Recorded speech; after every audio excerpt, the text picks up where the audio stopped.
Hey, it's JC1424 once again with another album review, and today we're going to be talking about Slipknot's new album, The End So Far, released on September 29th, 2022. And I think it's just given this name because it's like the last album of their deal with Roadrunner Records, but there could be some other underlying message there that I'm missing. Anyhow, I discovered Slipknot when they had a song in this game. It was a pretty damn great song. And then after that, at some point when I was in high school, there was a Watch Mojo video about sad metal or rock songs, and of course they listed Snuff. And then there was other hit singles by Slipknot that I found once I was aware of their existence and all that. But the first song on this album, track 1, is Adderall, and it is a mesmerizing intro with an enticing soundscape that leads into the first verses. I say it's still rather smooth in the chorus, but it gets caught in a subdued state that I don't really like. It does have wonderful piano and electronics, but nothing vocally amazing in my opinion. And the song leaves a bit to be desired for me, but it does pace the album very well at the start.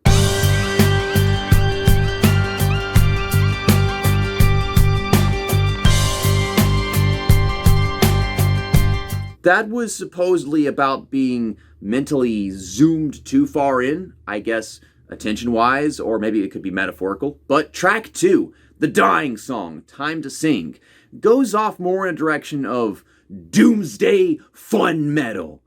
And it was the weakest of the singles, in my opinion. It's just a typical mosh pit song that just goes off as hard as it can.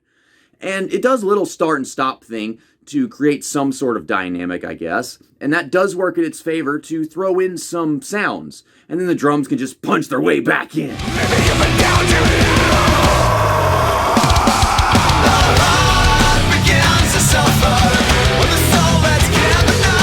The third song on this album, the Chapeltown Rag, was the lead single, and it hits the hardest of them all in terms of tempo, phrasing, and contrast of screams to cleans. I love how the rhythm is set like an assembly line, and the drums just kind of play into that. I also got to give massive credit to the guitarist, who just rips into that thing so flawlessly, especially when you get to the chorus. I hear it in the background, but it's so whimsical the way that it's being played. It's awesome. And this song morbidly digs into the melodrama of online vilification to people who are outside of a cult-like following.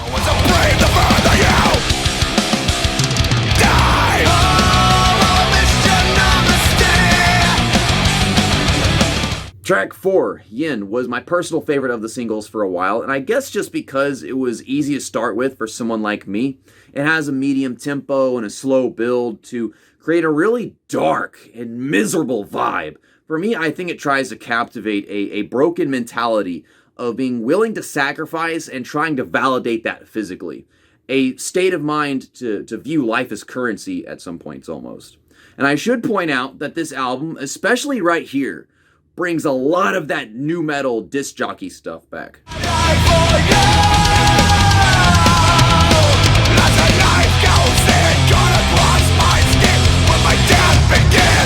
The fifth song on this album is Hivemind. Everything about this song is a nutty circus act, from wacky drums to Transformers effects and even its mocking nature. Everything comes together in a beautifully badass fashion once the bridge comes around. I suppose that my only criticism is that the aggression is totally there in the instrumentation, but not entirely in its melodic approach, like in Chapeltown Rag.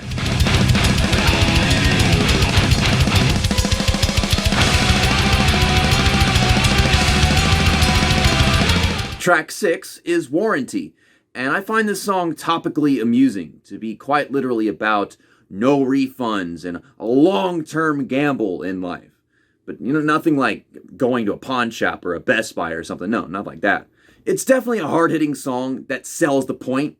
Otherwise, there's not much other to say until the bridge comes around with a remarkable indie ambience.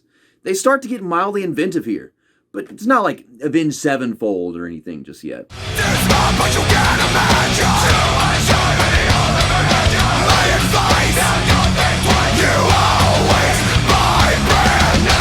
The seventh song on this album is Medicine for the Dead, and ironically they take a sharp curve off a cliff into the City of Evil with this song.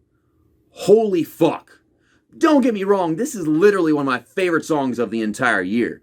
Add this sludgy riff masterpiece with its wicked effects to your Halloween playlist. It belongs there. The vocal harmonies are so sweet, the screams are done sparingly, and the drums take their time to tear shit up.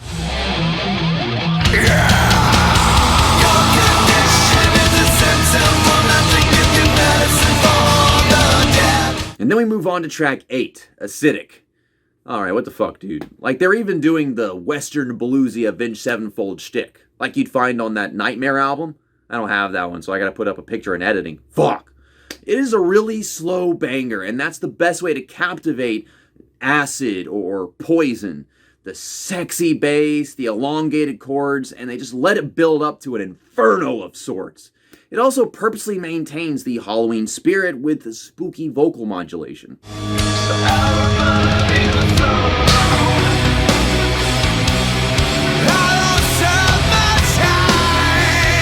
The 9th song on this album is truly the most nu metal moment on the entire record, with a power metal and hard rock twist, in my opinion. The verses remind me of some nu metal song on the soundtrack of a snowboarding game demo that I found on Tony Hawk's Pro Skater 3. I feel like if you look all that shit up, you might just find what I'm talking about and hear the similarities. But they use a lot of the DJ shit at the start, and then later it all evolves into something upbeat. But oddly enough, I think it's about all the ways that trauma is relived and hard to escape. When the beating hearts make the beating start, the music found you out. The 10th song on here is Hell, except it got numbers in it. I don't know why. It is a very hellish song with a cool hook. The verses have odd vocal delivery, which is saying a lot for screams. It comes off as scat, in my opinion, like what Korn does.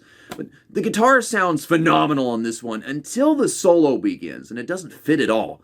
It could have been much better if everything came through clearly and in a way that made sense, not just half the material.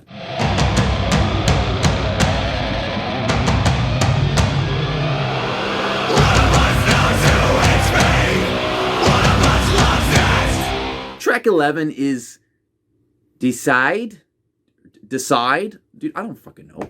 For a slower, relaxed style of metal, they truly execute this very smoothly. There's tasteful guitar licks, passionate melodic delivery of the lyrical content, and things start to pick up after the first chorus and turns into a solid jam session.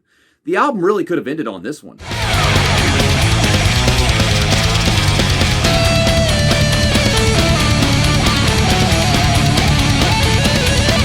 And so here we are at the final song of the album, which is track 12, Finale. Although not necessary, it does a perfect job as an outro track. You don't need the entire album to have a great listening experience with it. The choir, percussion, electronics, and even the bass are stellar additions to this song. There's less screaming and brutal tempo, but still it manages to hit just as hard. I think mainly the album ends this way because this is the end of their time with Roadrunner Records. I don't know if they're simping for them or what, but yeah, it's definitely a more dramatic and gradual closure to an album than I'm used to with Slipknot. But my final score for The End So Far, the new album by Slipknot released on September 29th, 2022, is a 90%, which is, by my standards, a B+. Pretty close to A territory, like a low A, but still a B. And honestly, in my opinion, I enjoy this album more than We Are Not Your Kind.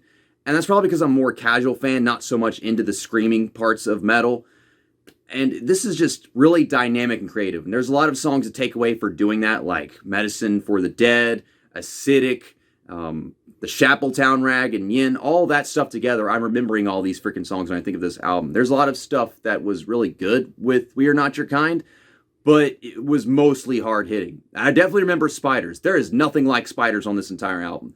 Like, out of these two albums, We Are Not Your Kind and The End So Far, the song Spiders, in my opinion, is like the best Halloween freaking shit ever. But everything's about Halloween. They're releasing their album during Halloween, their last album during Halloween. I don't know. But if you're a hardcore Slipknot fan, you probably liked their comeback album, We Are Not Your Kind, way more than this one right here. But see you next time. That's that. And album review over. I